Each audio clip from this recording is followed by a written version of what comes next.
They will not tell you directly. That much you probably already know. The avoidant who is missing you is not going to call and say, I miss you, is not going to send the message that names what they are feeling with a directness that would make everything so much simpler, is not going to arrive at your door with the clean, unambiguous declaration that would allow both of you to stop navigating around the thing that is actually happening. They communicate differently, not because they are being deliberately obscure, not because they enjoy the ambiguity or have calculated that withholding direct expression gives them some kind of advantage, but because direct expression of need is, for the avoidant nervous system, one of the most threatening actions available. It requires acknowledging the need, naming it, making it visible. And visible need is what their entire interior architecture was built to prevent. So the missing comes out sideways, in gestures that are small enough to be deniable, in contacts that carry more weight than their surface suggests, in behaviors that can be explained away if necessary, if the vulnerability of being seen missing you turns out to be too much. Understanding these signals is not about decoding a game. It is about understanding a language, the specific, oblique, heavily qualified language of someone who feels something they have not yet learned to say directly. Signal 1. The reach that has no practical reason it arrives without context. A message that asks something unnecessary. A question they could have answered themselves with minimal effort.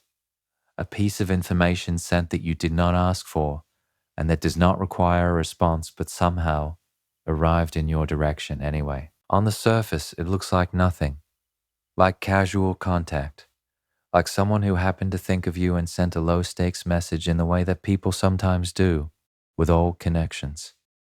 But the timing matters, and the content matters, and the specific quality of a message that has no practical justification, that serves no purpose except to create a thread of contact, matters most of all. The avoidant who is genuinely indifferent does not reach out without reason. Indifference is the easiest state to maintain. It requires no action, no contact, no navigation of the specific vulnerability of initiating communication with someone you withdrew from.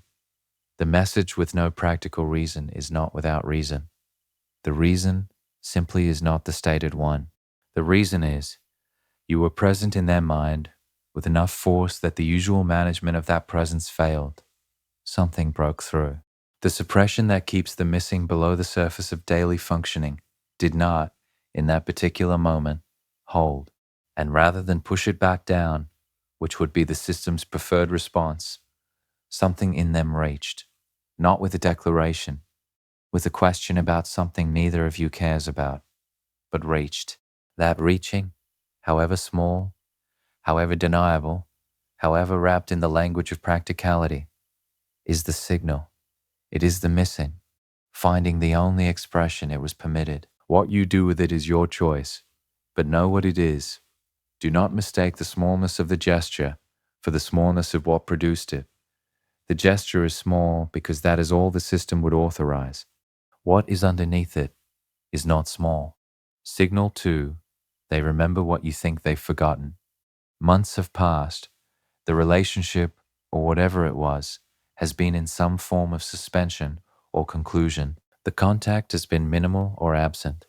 The avoidant, by all external evidence, has moved on in the efficient, self-contained way that avoidants appear to move on.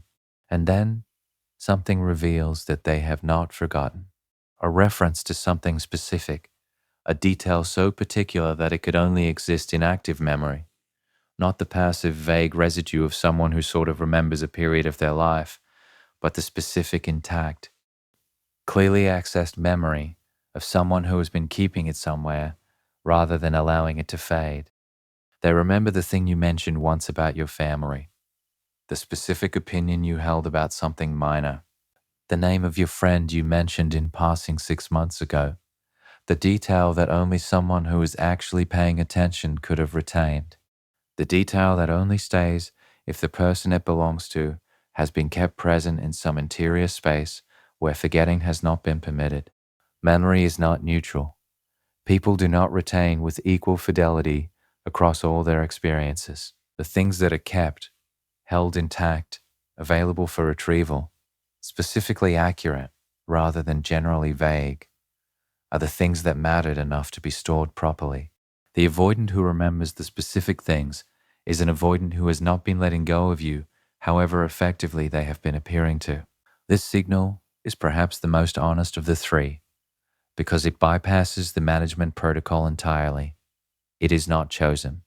The avoidant did not decide to remember. The memory retained itself. The interior kept what the exterior was performing the release of. The specific memory is the evidence that the keeping was happening, that you have been present in a space they did not authorize you to leave. Signal 3. They engage differently with your life from a distance.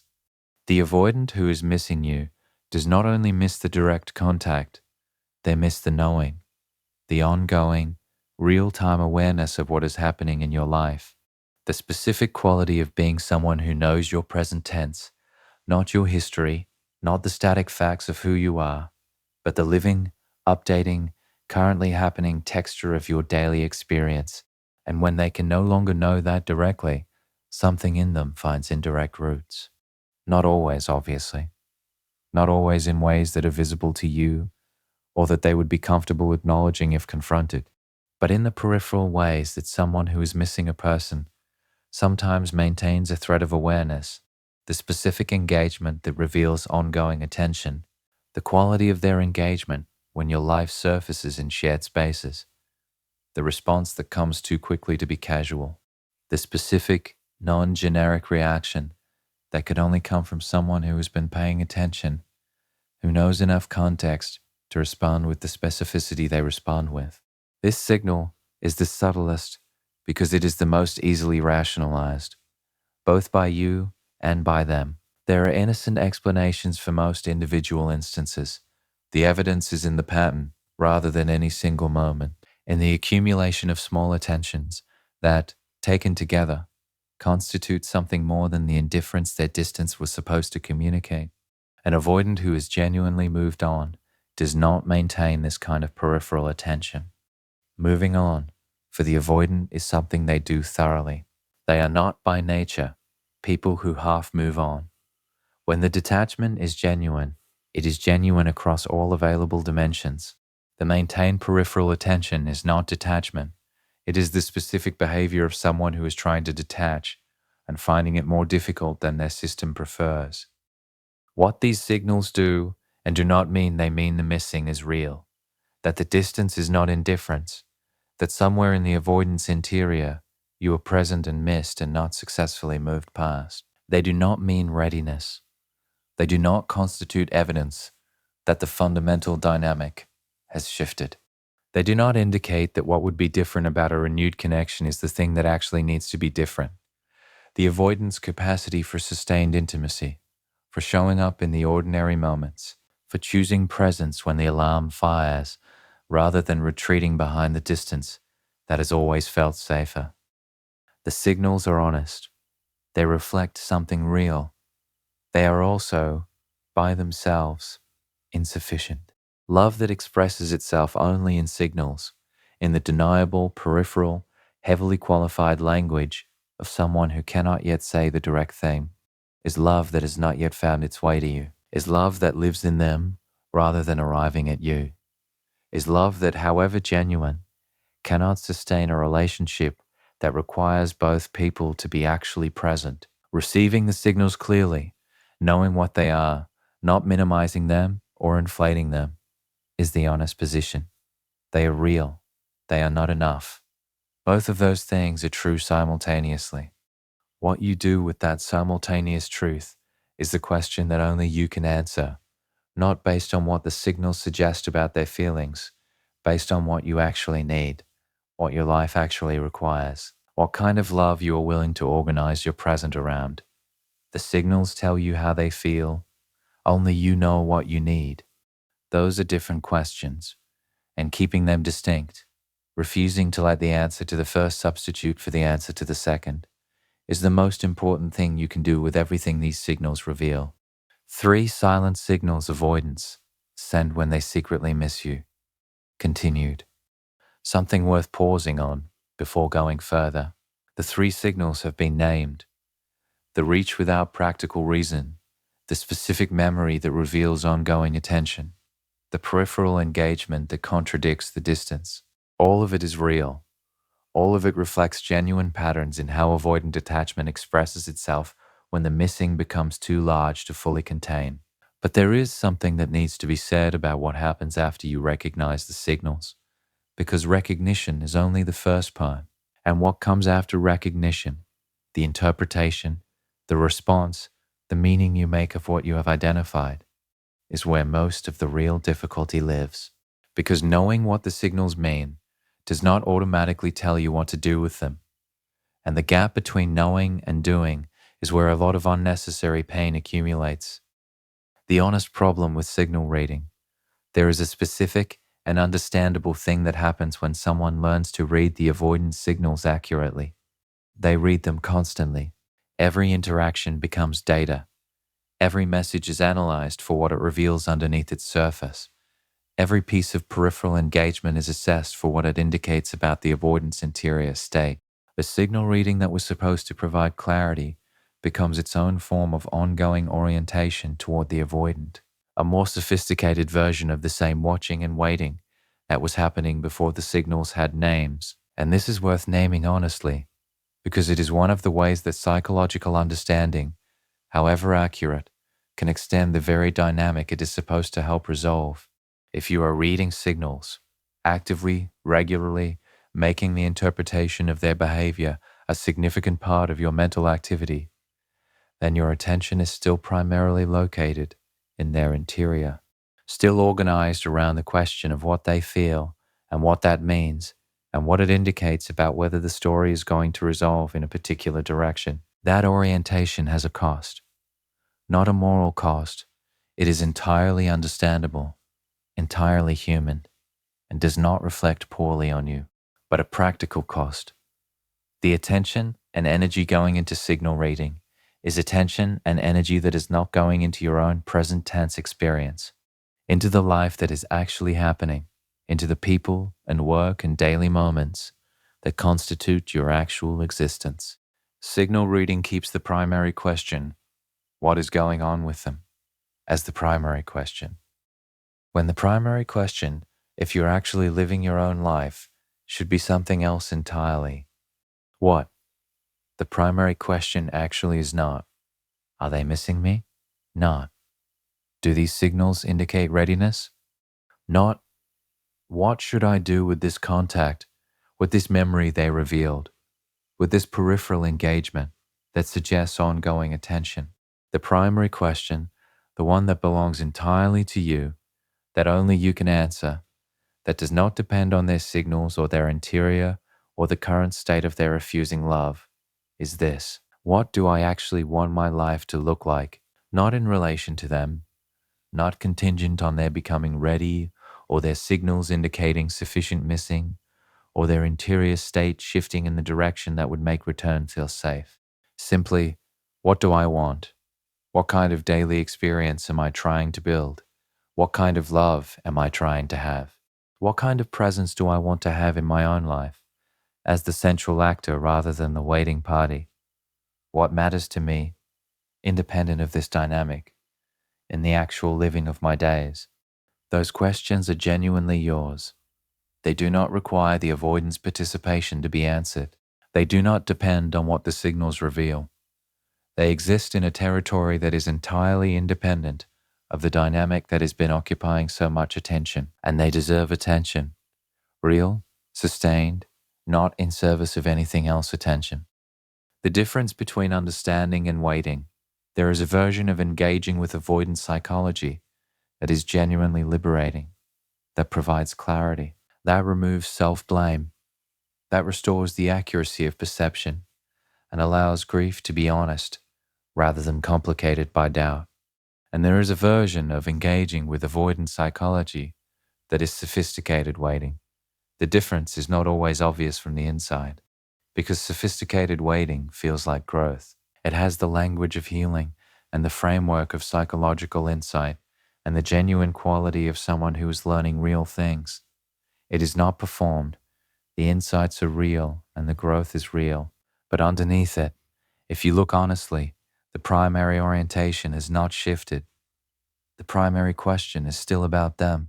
The primary investment of attention and energy is still directed toward understanding and tracking and being ready to respond intelligently when the signals become clearer or the situation develops. Sophisticated waiting is still waiting, and waiting, however well dressed, however genuinely insightful, is a way of not fully arriving in your own life. The honest question to ask yourself is not whether you understand the psychology. Clearly you do.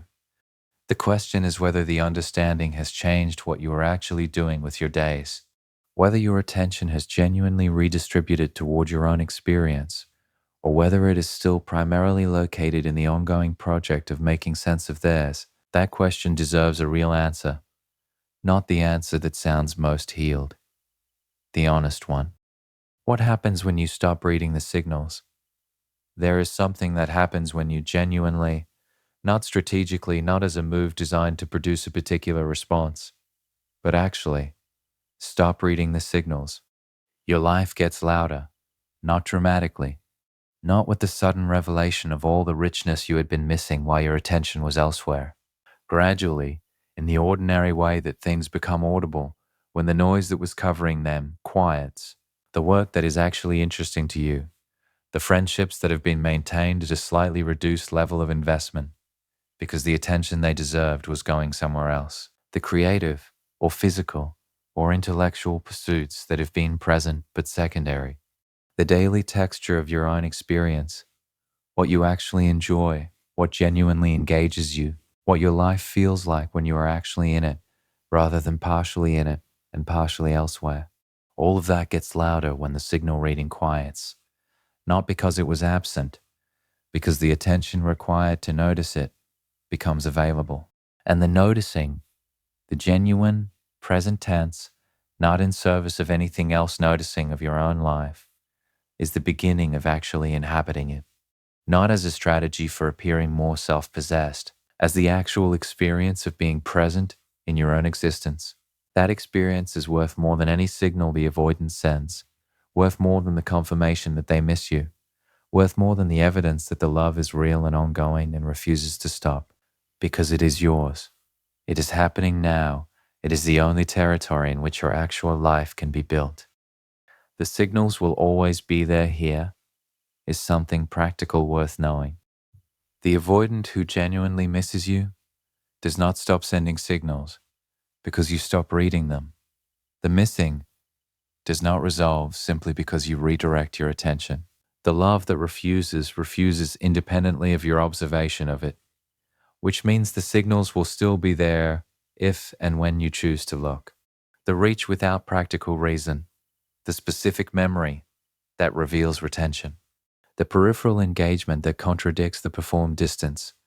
None of that disappears because you have stopped organizing your attention around detecting it. What changes when you stop reading is not the signals. What changes is your relationship to them. They become data you encounter rather than data you seek.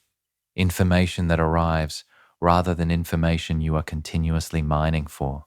Something that is there, available, real, and no longer the primary object of your attention. That shift from seeking to encountering is significant, not because it produces a different outcome with the avoidant, but because it produces a different quality of your own daily experience, a life that is actually being lived, with the avoidance signals present in the periphery, where they can be seen clearly without being the center.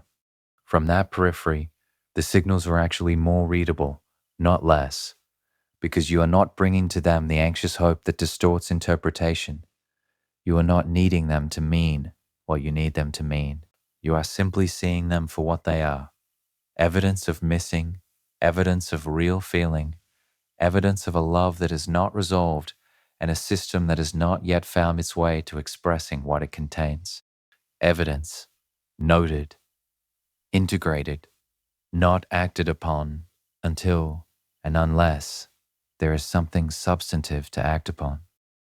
What substantive actually looks like the signals by themselves are not substantive. This is the clearest thing that can be said about them. The reach without practical reason is a signal. It is not an invitation, not explicitly, not in the form that would require you to reorganize your life around its implications. The specific memory is a signal. It tells you that you have been kept. It does not tell you what they intend to do about the keeping. The peripheral engagement is a signal. It reveals ongoing attention. It does not constitute showing up. Substantive is different, not necessarily dramatically direct. The avoidance version of directness is always going to be somewhat qualified, somewhat more oblique than the anxiously attached person would prefer, but direct enough to constitute an actual communication rather than a deniable gesture.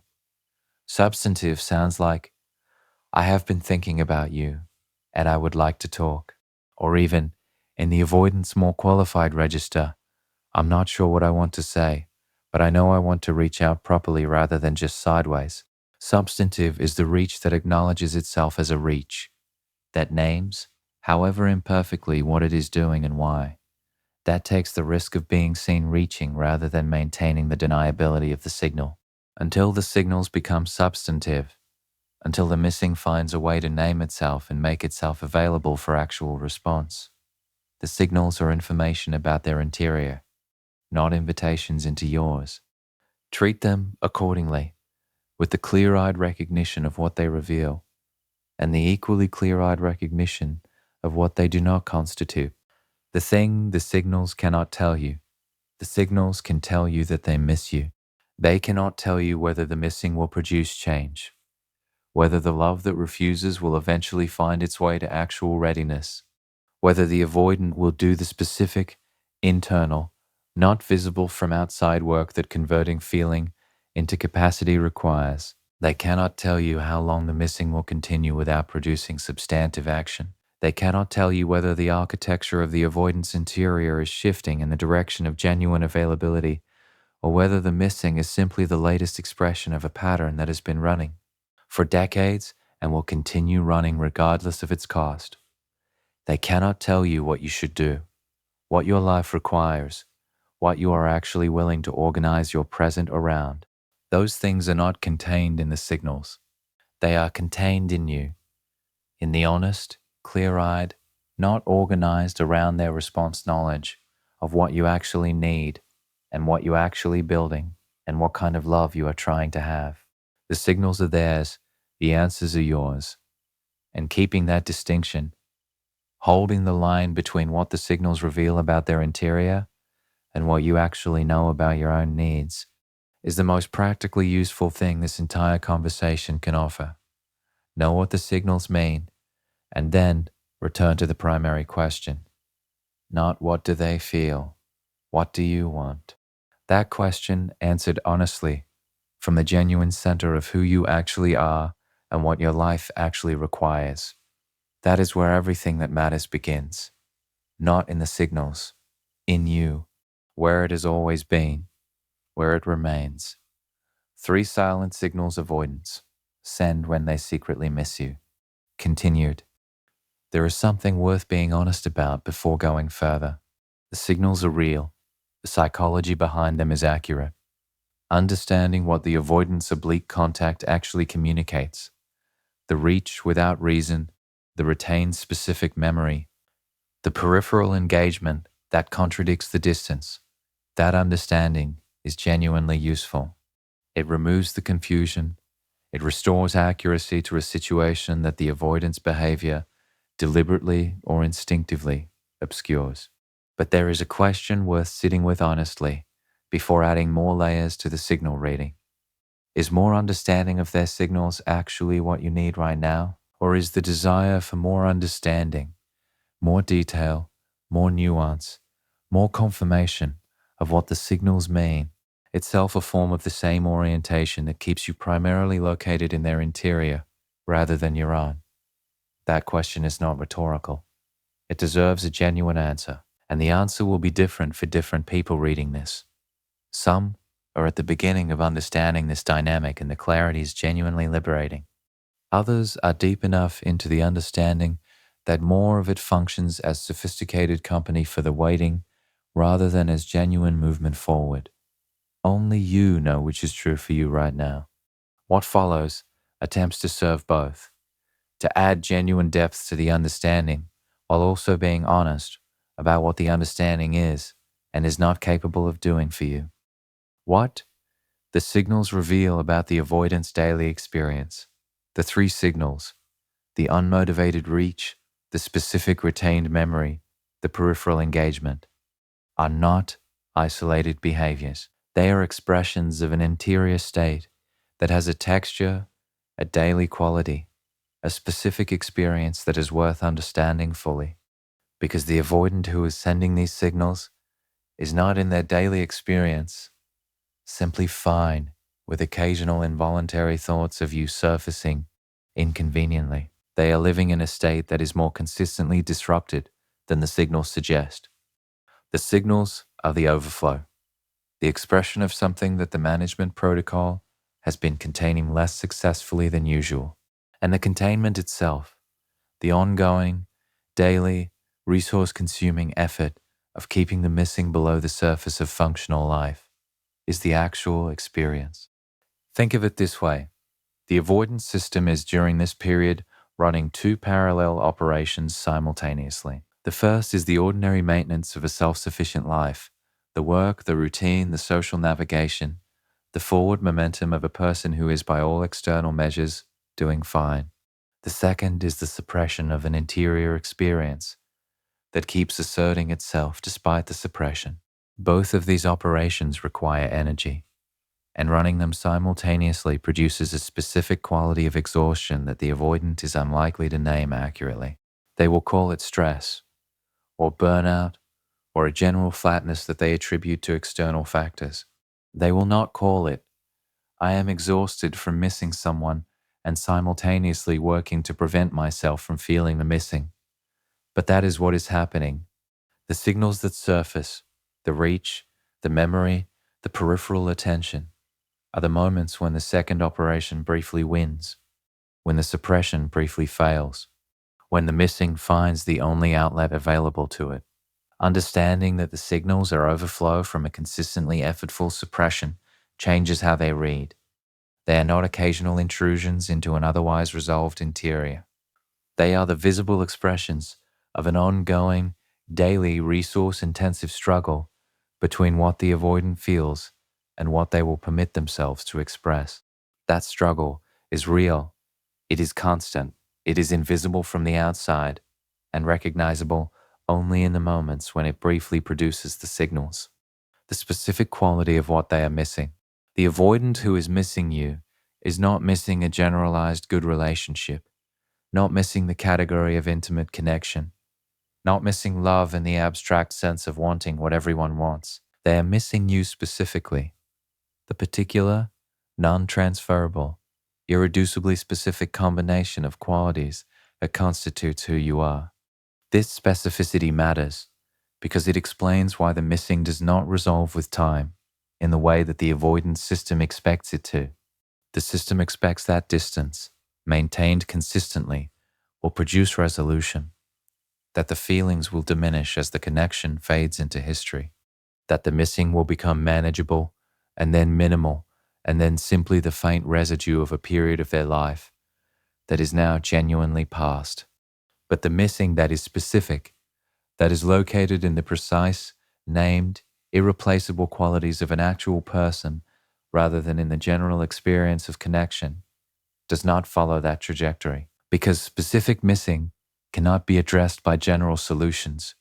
The avoidant cannot resolve the missing of your particular quality of attention by finding connection elsewhere, cannot address the absence of your specific way of seeing them by encountering other people who are kind and interesting and good, cannot fill the particular space your presence occupied with the proximity of anyone who does not have the specific combination of qualities that made your presence what it was. This is the mechanism behind the signals persisting over time. The system cannot resolve what is specific with what is general. The missing keeps its specificity, and the specificity keeps the missing alive in a way that the management protocol cannot fully contain. What they are missing concretely tends to cluster around a few specific qualities. They are missing being known without being managed. The specific experience of being seen clearly, wound and all, by someone who responded to the seeing with presence rather than with the agenda of fixing or the discomfort of fleeing. That experience, for the avoidant who has spent their relational life managing how much of themselves is visible, is rare enough to be irreplaceable.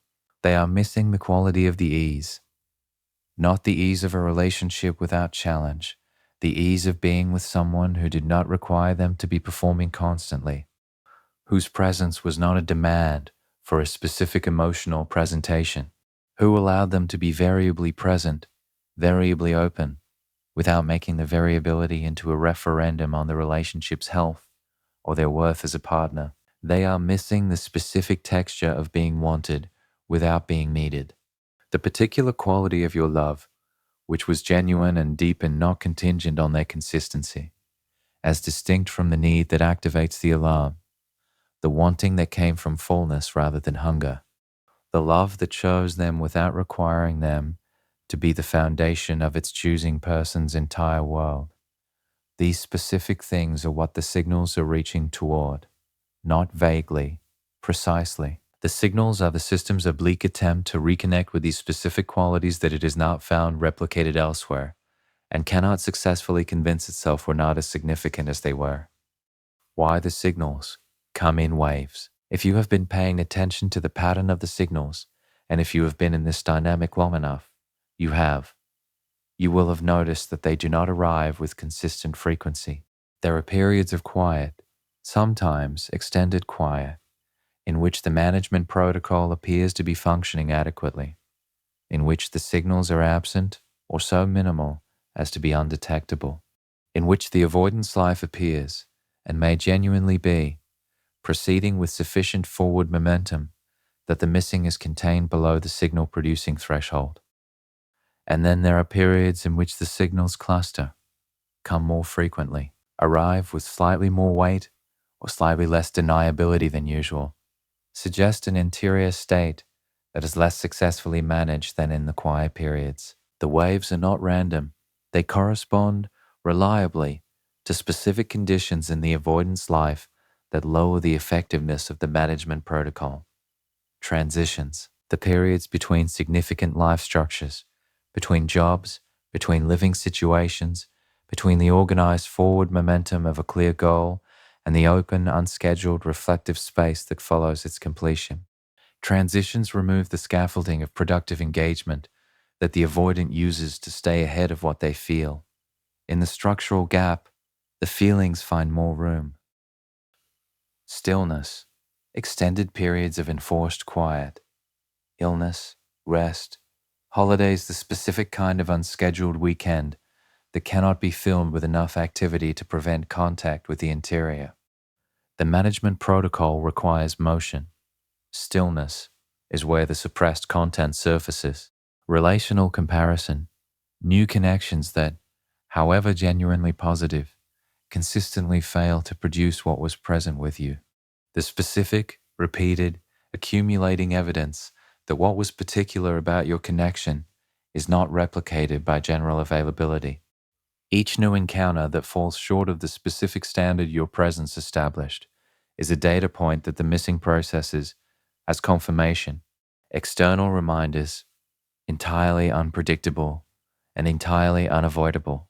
The specific song or place or quality of a season or casual reference in conversation that belongs in the avoidance interior geography to you.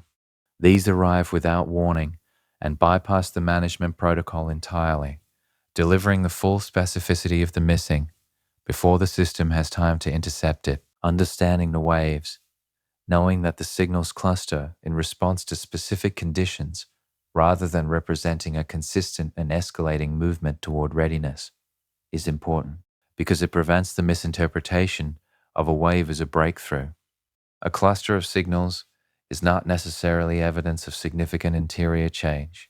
It may simply be evidence of a transition or a stillness or an encounter that lowered the management protocol's effectiveness.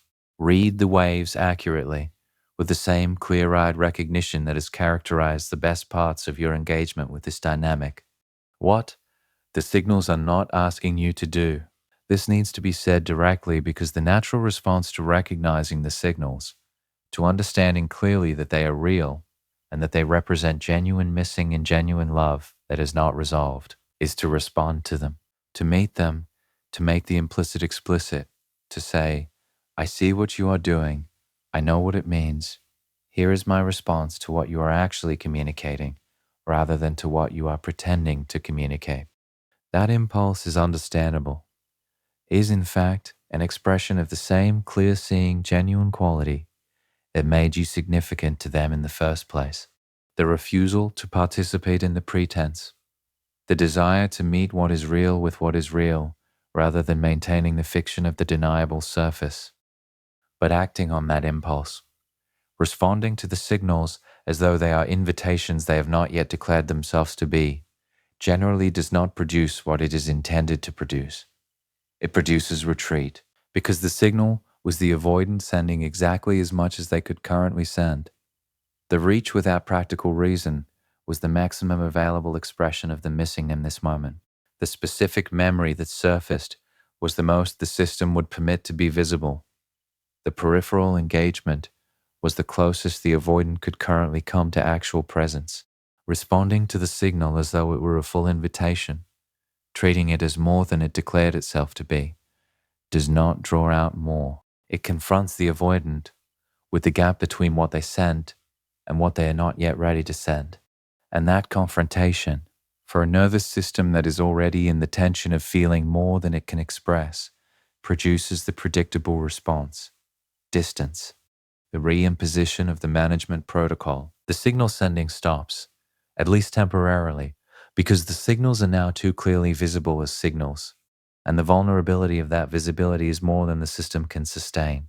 The signals are not asking you to respond to their subtext. They are asking, in the only way currently available, to maintain a thread, a connection, a thin, deniable, not yet substantive thread that keeps the possibility alive without requiring either of you to declare what the possibility is. Whether you want to participate in that maintenance, whether that thread serves your life or keeps you oriented towards something that is not yet available to you, is your choice to make, but make it clearly, with full understanding of what you are participating in and what it is and is not capable of becoming in the near term. The internal signal you should be reading alongside the avoidance signals, the external ones, the ones that reveal their interior to you. There is a set of internal signals worth attending to, your own.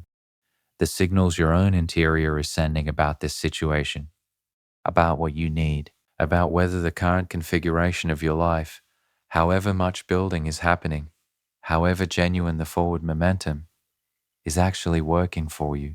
Your own signals are less ambiguous than theirs, less oblique, less in need of sophisticated interpretation. They tend to be direct in a way the avoidance signals are not. If you are willing to attend to them honestly, the signal of genuine peace versus managed peace, there is a difference, felt in the body, between actually being okay and performing okayness well enough that it has started to feel real, between having genuinely redistributed your primary attention toward your own life and having constructed a life that looks redistributed while the primary orientation remains elsewhere. That difference is felt. It has a specific texture. You know which one you are in if you ask honestly. The signal of what lights up your attention involuntarily, not what you decide to think about, what arrives without being summoned. The content of your mind in the unguarded moments, waking, in the shower, in the pause between activities, is information about where your primary orientation actually lives, not where you intend it to live, where it actually is.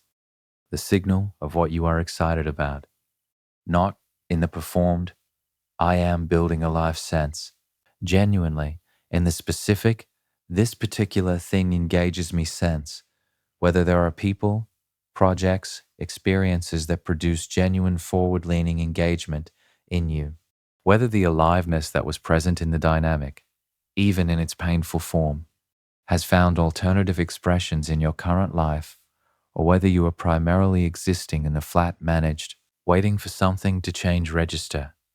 the signal of what you are avoiding, the specific areas of your life or your future or your own interior that you are not fully looking at, what you are not doing that you know you should be doing, where you are not fully showing up in your own life. The avoidance in yourself, not about the avoidant, but about your own becoming, is worth attending to. These internal signals are the most important ones in this situation, more important than decoding the avoidance reach, more relevant to the quality of your daily life than understanding the specific psychology of what retained memory reveals. Your own signals are the primary data. Theirs are context. The practical reorientation, there is something concrete that can be said about what reorientation toward your own life actually requires. Not in the abstract, not in the language of healing and becoming, that can float free of the actual texture of daily life. In practical terms, it requires deciding each day what you are actually doing, not in the grand life purpose sense, in the small, specific, today has particular content sense, what you are working on, who you are investing in, what you are learning or building or attending to, what the hours of your actual day are genuinely filled with, as distinct from what they are nominally filled with, while the primary attention is elsewhere.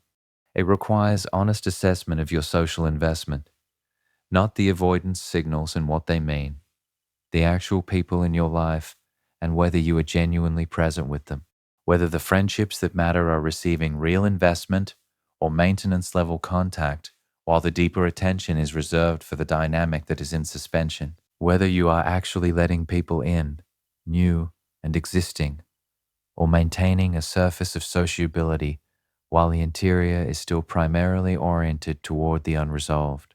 It requires engagement with what you find genuinely interesting, not because finding things interesting makes you more attractive or demonstrates that you have moved on or constitutes evidence of healthy functioning, but because genuine engagement with things that matter to you is the texture of a life that is actually being lived, and you deserve that texture, not as a demonstration, as the basic, daily, irreplaceable experience of being an interested, alive, present person in your own existence.